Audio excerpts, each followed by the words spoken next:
പല കാസറ്റ്സും ഇറക്കിയല്ലോ sir, cassettes പലതും ഇറക്കിയല്ലോ, parody ഗാനങ്ങൾ മാത്രം. പക്ഷെ സാറിൻ്റെ ഈ എക്സ്പ്രഷനും ഒക്കെ കൂടെ ചേർന്ന് വരുമ്പോഴല്ലേ അതൊരു പൂർണ്ണ രൂപത്തിൽ വരുന്നത്? അത് ശബ്ദത്തിൽ വരേണ്ട ശബ്ദത്തിനകത്ത് ആകാവുന്ന എക്സ്പ്രഷനൊക്കെ ചെയ്യുന്നുണ്ട് മക്കളെ.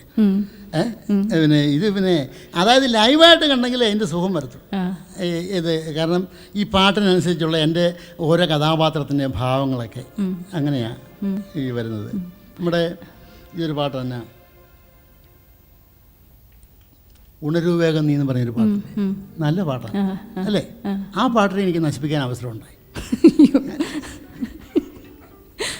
പാട്ട് കേട്ട ഉടനെ തോന്നിയതാണ്? അല്ല, കാരണം ഈ പാട്ടിനെ നശിപ്പിക്കാൻ കാരണം എൻ്റെ വീടിനടുത്തൊരു പെണ്ണാണ്. 30 വയസ്സായ ആ പെണ്ണിനെ ഇതുവരെ വിവാഹം കഴിച്ചു വിട്ടില്ല. ഒറ്റ മകളെ ഉള്ളൂ. അവിടെ കൂട്ടുകാരികളൊക്കെ ഒന്നിൽ കൂടുതൽ പ്രാവശ്യം വിവാഹം കഴിച്ചു വിട്ടു. മനപ്രയാസം മാത്രം കൈമുതലായ പെണ്ണ് ഒരു പച്ച പാതിരാത്രിക്ക് കട്ടിലിൽ നിന്ന് ചാടി ഇറങ്ങി കിണറ്റിൽ ചാടാൻ പ്ലാനിട്ട് ചാടിയില്ല. തൊട്ടി അഴിച്ച് കിണറ്റിലേക്ക് ഇറങ്ങി കയറ് കൊടുത്തുകൊണ്ട് പെണ്ണ് പോയി വീടിൻ്റെ പുറവശത്ത്. അപ്പോൾ ഈ തൊട്ടി വീഴുന്ന ശബ്ദം കേട്ട് അമ്മ ബെഡിൽ നിന്ന് ഇറങ്ങി വന്ന് മോളെ എന്ന് പറഞ്ഞ് ഒരു 15 ടോർച്ചുള്ള ബാറ്ററി എടുത്തുകൊണ്ട് വന്നിട്ട് വെള്ളം കിടന്ന് ഇളകുന്നുണ്ട് കിണറ്റിനകത്ത്. മകളെ കാണുന്നില്ല. ആ ടോർച്ചുമായിട്ട് വെളി കൂടെ ചെന്നപ്പോൾ മകൾ ഒരു പ്ലാവിൽ കുടിക്കിട്ട് തൂങ്ങിച്ചാൻ വേണ്ടി നിൽക്കുക. അവളുടെ നിപ്പ് കണ്ടപ്പം അമ്മ പൊട്ടിക്കരഞ്ഞു, മോളെ നീ എന്തായി കാണിക്കുന്നത്? അതിനേക്കാൾ കൂടുതൽ ദുഃഖം കടിച്ചു പറിച്ച് മകൾ പറഞ്ഞു, അമ്മേ എനിക്ക് 30 വയസ്സായമ്മേ. അതിന് പറയാൻ വയ്യേ.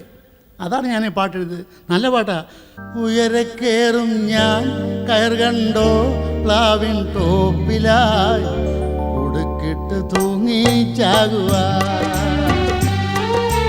ഉയരെ കയറും ഞാൻ കയർ കണ്ടോ പ്ലാവിൻ ടോപ്പിലായി കൊടുക്കിട്ട് തൂങ്ങി ചാകുക. മദരേ എൻ മദരേ മദരേ.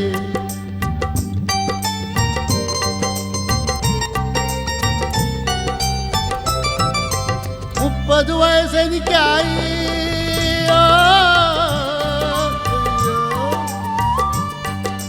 30 വയസ്സെനിക്കായി. മോളിക്ക് കുട്ടികൾ 3 അയലത്തെ വീട്ടിലെ ഗ്രേസി 3 4 കെട്ടി. എന്നെ കെട്ടിക്കാൻ നിങ്ങൾക്ക് ഇനിയും കാശില്ലേ? പറയൂ ഞാൻ പ്ലാവേ തൂങ്ങണോ? പറയൂ ഞാൻ പ്ലാവേ തൂങ്ങണോ? മദരേ എൻ മദരേ മദരേ.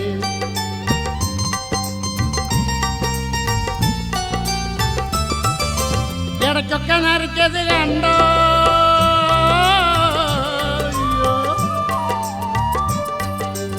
ഇടയ്ക്കൊക്കെ നരച്ചത് കണ്ടോ? എൻ്റെ കണ്ടടം കറുത്തത് കണ്ടോ? ഗ്ലാമർ കുറഞ്ഞത് കണ്ടോ? എൻ്റെ നെയ്യൊക്കെ മെലിഞ്ഞത് കണ്ടോ? എന്നെ കെട്ടിക്കാൻ നിങ്ങൾക്ക് ഇനിയും കാശില്ലേ?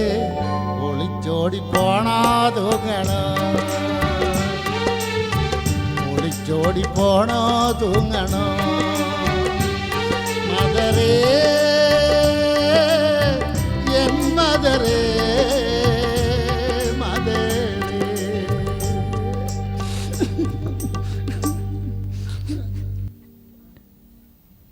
ഇത് ശരിക്കുള്ള സംഭവം തന്നെയാണോ സാർ? അതെ, നടന്നു. അതിലൊക്കെ തന്നോളൂ. ഞാനുമായിട്ട് യാതൊരു ബന്ധമില്ല. നന്നായി.